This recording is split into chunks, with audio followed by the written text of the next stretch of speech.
Bonjour à tous. Pierre, je rejoins un peu ce que tu dis sur le fait qu'on a peut-être pas bien communiqué sur la filière du lait cru. C'est les éléments marquants, pour moi en tout cas, c'est on s'est peut-être endormi sur nos lauriers après la bataille du lait cru au sein de l'Union européenne. L'Union européenne qui décide qu'il est interdit d'interdire la fabrication des fromages au lait cru au sein de l'Union européenne. C'est la première grande bataille du lait cru qui est remportée.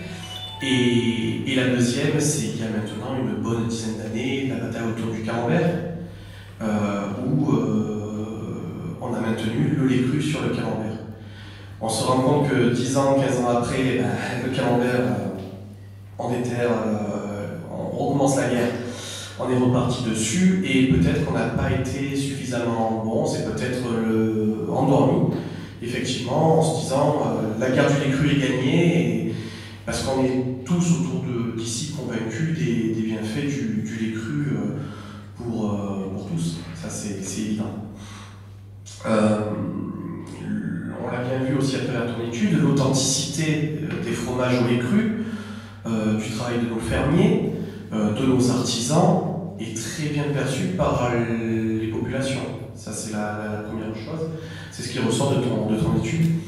La deuxième chose aussi sur laquelle je voudrais aussi marquer, c'est que les crémiers fromagers ont une énorme confiance dans leurs producteurs de fromage au lait cru et dans la filière fermière. Ça c'est clair, on est interdépendants et on est main dans la main puisque nous, on existe grâce à vous parce que vous nous livrez des bons produits et on peut répondre aux consommateurs avec des produits authentiques.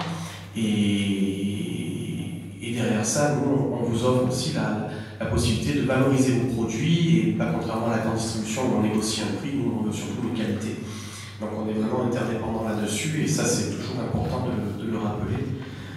C'est vraiment quelque chose sur lequel voilà, moi j'insiste beaucoup sur la connaissance et le talent de nos producteurs fermiers et artisanaux.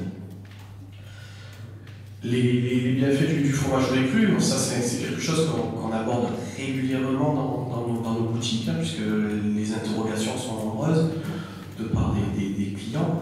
Comme tu l'as si bien dit, on a des études quand même qui le montrent, hein, qui le marquent. Dominique Angel 8 ans, je me souviens la première fois que je l'ai rencontré, c'était il y a à peu près 18 ans. La première chose qu'elle me dit, une femme enceinte doit manger des fromages au lait cru. Attendez, Madame Vuitton, attendez, je prends une chaise, je m'assois. J'ai besoin de comprendre. Et donc, elle était énorme au propos.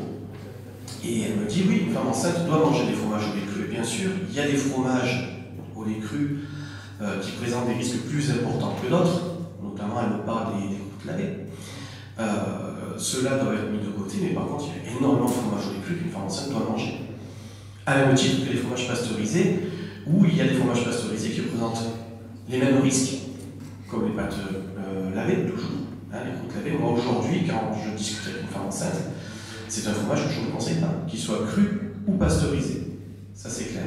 Par contre, il y a des fromages au lait cru, comme le Roquefort avait su si bien le faire il y a une dizaine d'années dans une publicité commune de l'interprofession du Roquefort. Ils avaient mis une femme enceinte dans la publicité. C'était un message fort qui est peut-être passé trop inaperçu à cette époque-là, mais c'était l'image qu'une femme enceinte peut manger du Roquefort. Et pourtant, on est bien sur un produit au lait cru.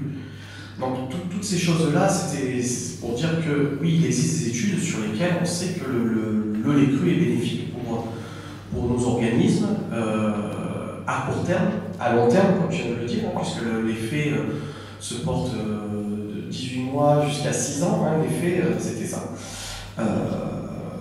Donc c'est des choses sur lesquelles il faut vraiment échanger et sensibiliser le consommateur. Au-delà de ça aussi, je pense qu'on a été beaucoup trop souvent sur la défensive des fromages au lait cru et pas assez sur l'offensive. Et c'est maintenant qu'il faut passer sur l'offensive. C'est-à-dire qu'on a toujours voulu défendre le fromage au lait cru au lieu de démontrer et d'amener le fait que le lait cru est vraiment bénéfique. On a fait toujours que se défendre. Et aujourd'hui, il faut être plus offensif, plus agressif et parler des fromages au lait cru en tant que bénéfice, capital bénéfique pour l'être humain, et pas que se défendre des éventuels risques qu'il propose. Voilà, ça c'est vraiment, je pense que c'est une chose qu'il faut vraiment aborder, parce qu'au-delà de ça, on sait très bien que trop d'hygiène tue l'hygiène. Tout à l'heure, tu en parlais encore une fois, trop d'hygiène tue l'hygiène, et il ne faut pas oublier aussi que les fromages au lait pasteurisé ont des problèmes aussi de contamination, présentent aussi des risques. Tu en as parlé encore sur notamment les études sur les pays anglo-saxons, notamment les États-Unis, où les grandes épidémies, effectivement, sur les pasteurisés. Il faut savoir aussi que les laits pasteurisés sont déjà beaucoup plus diffusés que les laits crus, même si nous, on a peut-être un risque légèrement, et je dis bien légèrement plus important que les fromages pasteurisés. En termes de diffusion et d'impact sur les populations, la consommation des fromages au lait cru, c'était combien? 10%. 10%, donc on a un impact beaucoup moins important que des fromages pasteurisés qui sont diffusés à grande échelle. Donc déjà, les risques sont contenus. Ça, je pense que c'est aussi un axe souvent sur lequel moi je discute avec mes clients. Après, comment s'appelle, la relation avec le client, c'est une relation de confiance. Aujourd'hui, le client vient chercher de l'authenticité, vient chercher du savoir. Vous savez, les scandales alimentaires qu'on a aujourd'hui au sein de notre pays, en fait, sont des scandales qui nous renforcent dans nos identités. On connaît nos producteurs, on connaît comment ils travaillent, on est attaché à, comme je disais, hein, le crémier fromager est très confiant dans la façon dont travaillent ses éleveurs parce qu'il le connaît, parce qu'il sait comment ils travaillent, et on n'est pas extensif, on est vraiment sur la qualité. Et aujourd'hui, c'est des réponses qu'on amène énormément à nos clients. Alors là, je parle de fromage global, hein, mais sur l'élevage, sur la façon de faire, la façon de produire. On bénéficie d'une belle image, que ce soit le crémier fromager ou les éleveurs. Et aujourd'hui, sur le lait cru, on n'a que des belles choses à leur raconter. On n'a que des belles choses à leur raconter, c'est ce qu'on leur raconte tous les jours. Moi, je sais que quand je vais travailler de temps en temps chez un fermier, passer 2-3 jours à produire, ça me permet derrière d'amener à parler concrètement du fromage. Oui, je parle de toi notamment quand je suis venu travailler chez toi, par exemple, à monter sur feuille. Voilà, j'ai appris comment fabriquer un monter sur feuille, comment tu travaillais, le pinot des Charentes aussi. Mais en tout cas, tout ça après nous permet de mieux communiquer sur les fromages et sur la façon d'aborder avec le client. En fait, c'est pas de le rassurer qu'il faut.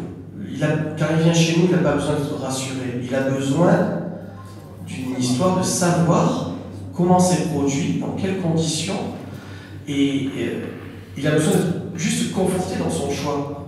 Il achète des fromages au lait cru, déjà souvent par conviction, parce que déjà gustativement, il aime ça. Mais au-delà de ça, il a besoin juste de connaître comment c'est bien produit. Et ça, c'est important d'échanger avec lui là-dessus. Nous, moi je suis de Nîmes, donc on a notre AOP, c'est le Pélardon, on a une filière qui est formidable, qui est très dynamique. On a une image, je pense, de fromage de chèvre très forte. En tout cas, localement, c'est très ancré chez nous. Et exclusivement des crus, bien sûr. Et aujourd'hui, je n'accepte pas que dans les cantines, on ne puisse plus servir du Pélardon. C'est tout simplement aberrant. Et quand on en discute avec les clients, eux aussi ne comprennent pas. Mais alors, ils ont toujours mangé. Il faut jouer cru, ils en ont toujours mangé. Ils n'ont pas été pour autant plus ou moins gênés de ça. Et donc, voilà, c'est des termes, des sujets qu'on aborde souvent autour du lait cru, autour de la femme enceinte, parce qu'on se rend compte. J'aime bien prendre l'exemple de la femme enceinte parce que c'est une des personnes à risque importantes pour les cru. On a les immunodépressifs, hein, les personnes sous traitement qui sont beaucoup plus sensibles, mais les femmes enceintes aussi. Et c'est là qu'on se rend compte qu'on a un gros travail de lobbying sur le corps médical à faire. C'est quand la cliente vous dit « Oui, mais je ne suis pas immunisée contre la toxoplasmose ». quel est le rapport à mon médecin m'a dit qu'il fallait que je fasse attention avec le fromage au lait cru parce que je ne suis pas immunisé à la toxoplasmose. Bon. Vous avez un chercheur. Mais voilà, il y a aussi tout ce travail, je pense, auprès du corps médical, parce que le corps médical aujourd'hui c'est facile, hein, parce que c'est compliqué, c'est vrai que c'est une question complexe. Dit à vos femmes enceintes, mangez pas de fromage au lait cru, que des pasteurisés. Mais comme je vous l'ai dit tout à l'heure au début de mon intervention, il y a des fromages pasteurisés qui présentent des risques, des fromages avec des herbes, des fromages à côte lavée, ça présente des risques. Et ça, par contre, elle est prête à acheter de l'époisse pasteurisée, j'adore l'époisse, de l'époisse pasteurisée, parce qu'elle se dit c'est pasteurisé. Oui, mais ça présente un risque. S'il vous plaît, pendant 9 mois, faites l'effort. Mangez du roquefort, mangez bien sûr les pâtes cuites, non, aucun problème. Mais moi j'ai beaucoup de femmes enceintes qui mangent du pélard et elles n'ont aucun problème avec ça. Je ne connais pas bien par contre l'impact les problèmes de l'hystéria sur le fromage de chèvre. Est-ce qu'il y en a eu beaucoup dans l'histoire de... Voilà, c'est bien ce que je dis. Je crois que de mémoire, il y en a un, c'est l'industriel. En fait, après recherche, on s'est rendu compte qu'il coupait son lait avec du lait de vache et la contamination du lait de vache. Je crois que c'est ça l'histoire. Mais voilà, sinon, c'est bon. Voilà. Donc, est-ce que c'est un fromage sensible à... Alors, bien sûr aussi, pourquoi? Parce qu'on a beaucoup d'éleveurs qui travaillent bien, parce que la production de fromage de chèvre, elle est quand même beaucoup fermière, très artisanale et peu industrielle. Contrairement au lait de vache, on est beaucoup plus sur l'industrie. Tout ça, c'est des choses qu'on aborde avec les clients et qu'il faut pas qu'aborder avec les clients. Je pense qu'il faut au-delà diffuser en plus grand large, et notamment le corps médical qui aujourd'hui, voilà, j'en ai marre de voir des femmes enceintes débarquer en disant je suis pas immunisée contre la toxo. Quel est le rapport? Et quand on discute avec elle, elle le comprend, ça. Mais sur le premier coup, voilà, le médecin m'a dit, c'est un prescripteur. Et c'est auprès d'eux déjà, je pense qu'il faut faire un gros travail de communication et de lobbying pour leur faire comprendre que les fromages au lait cru, au contraire, ils ont tout intérêt à en manger. Bien sûr, en éliminant les fromages qui peuvent être à risque, plus que les autres.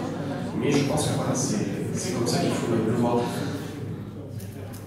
tout cas, nous, c'est comme ça que tous les jours, on intervient et qu'on défend le fromage au lait cru, parce que les clients fromagers, il n'y a pas une chose, c'est qu'on est très attaché au fromage au lait cru, à notre tradition fromagère. Voilà, c'est même notre raison d'être, tout simplement.